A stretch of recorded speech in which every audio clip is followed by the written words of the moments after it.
안녕하세요. 김동섭입니다. 9월 19일 아침 시작하도록 하겠습니다. 오늘 새벽에 끝난 미국 시장은 소폭 아래 위로 흔들다가 강보합으로 마감한 모습인데요. 어저께 미국 시장이, 그러니까 지난주 금요일이죠. 지난주 금요일날 미국 시장 하락은 그 TSMC의 반도체하고 유가의 상승 두 가지였거든요. TSMC가 그 소부장 업체들, 장비 업체들에게 장비 공급을 늦출 거다, 그것을 요청했다, 뭐 이런 뉴스가 나왔었는데 실제로 TSMC는 아니다라고 부인했죠. 하지만 주가가 이제 급락하는 그런 모습이 있었고, 그게 이제 아시아 시장에 영향을 줬었죠.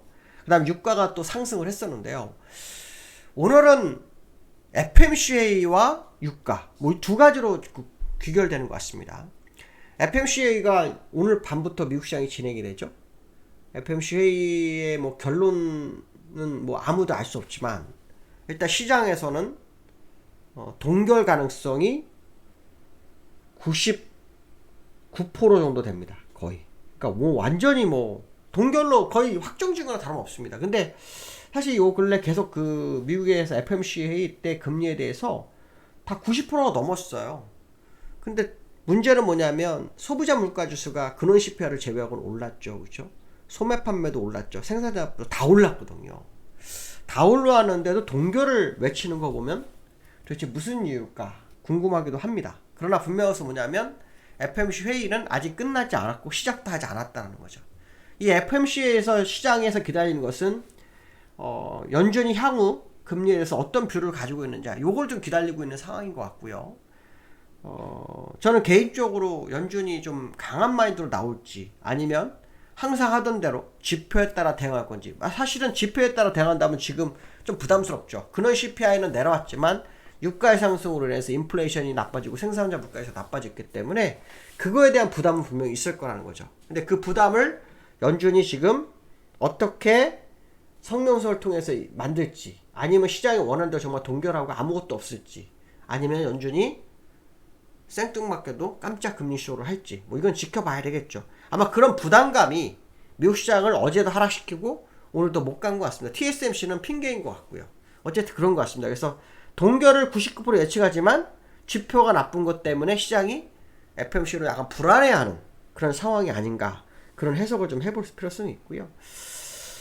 그 11월에 이번에 동결하면 11월에는 금리 인상 가능성에 대한 부분이 약 31% 낮아졌어요. 아까 38% 정도까지 갔었는데 11월 달에는 그 약 0.25% 금리 가능성이 31% 정도 된다고 합니다.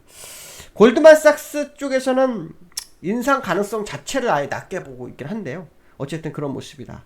그리고 오히려 시장에서는 금리가 이제 한 번 정도 있을지 모르겠지만 거의 동결 분위기로 가다가 내년 3월쯤, 그러니까 내년 3분기 이후에 금리 인하 가능성을 재개하는 어떤 리포트도 좀 나오고 있습니다. 근데 사실 금리 인하는 제가 어저께도 말씀드렸지만 침체라는 용어가 시장에 나와야 돼요. 그렇지 않으면 금리 인하는 거의 없다고 봅니다. 어렵다고 봅니다. 그러니까 그런 부분도 생각해야 될 것 같고요.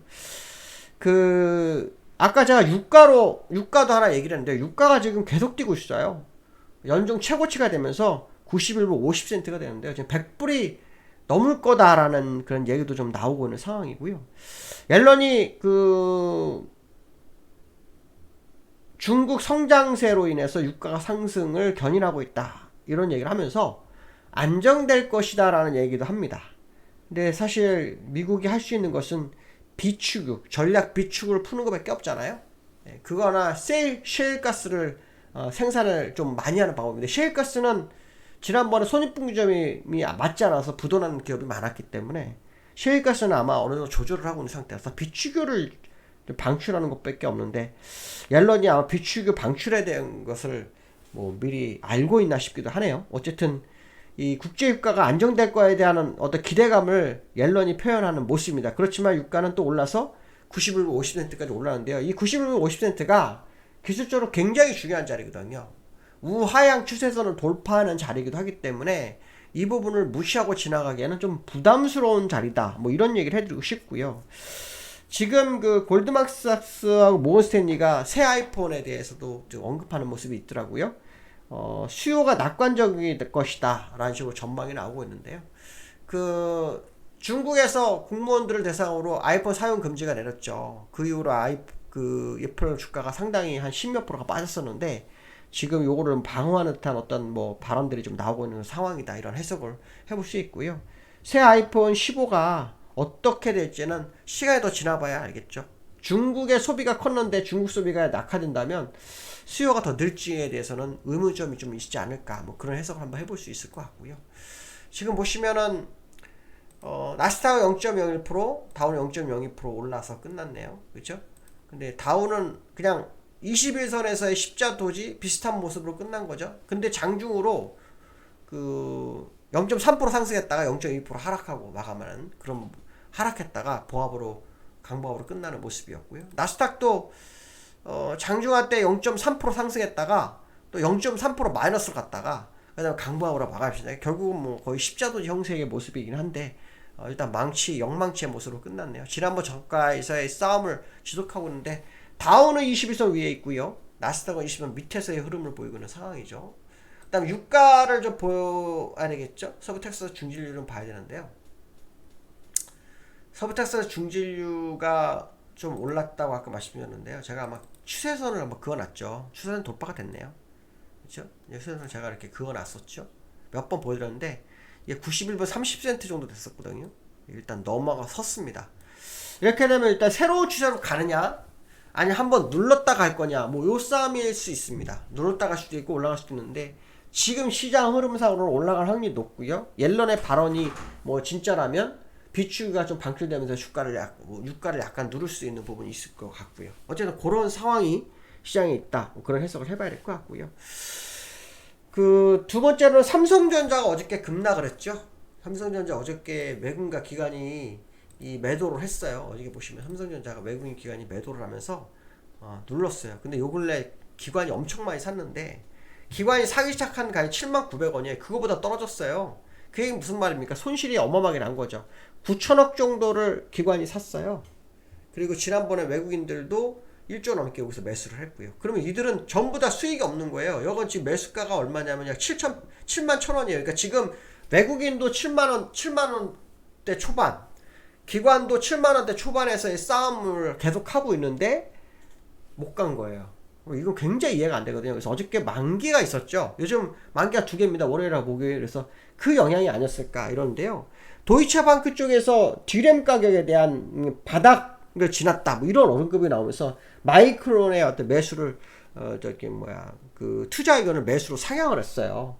그래서 11월 분기, 그러니까 11월에는 분기 실적이 깜짝 실적이 나올 거다, 뭐 그런 얘기도 좀 나오고 있는 상황이거든요. 그래서 삼성전자의 흐름 한번 다시 볼 필요성이 있다. 그래서 기관들이 요 근래 주도자였는데 기관들이 어제 소폭 매도해서 밀렸거든요. 오늘 기관의 흐름을 좀 보실 필요성이 있고요. 그 다음에 그 고객의 탁금이 좀 줄고 있다고 합니다. 얼마 전에 2차전지가 시장의 대세를 이루면서 개인들이 엄청 밀려들었잖아요. 엄청 밀려들었는데요.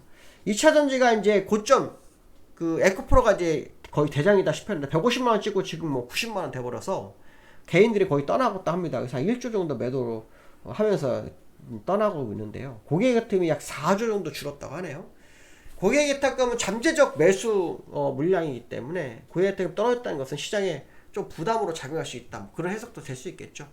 코스피가 어저께 약간 밀렸어요. 어저께 밀려서 끝났고, 전날 금요일날 오른 거를 어저께 내려서 끝났는데요. 2600을 안착했다가 다로 밀렸기 때문에 다시 오늘 2600을 뭐 탈환 시도 할지는 모르겠지만 한번 시장 상황을 한번 계속 지켜볼 필요성이 있겠다, 이런 말씀 좀 드릴 수 있을 것 같습니다. 오늘 여기까지 하겠습니다. 감사합니다.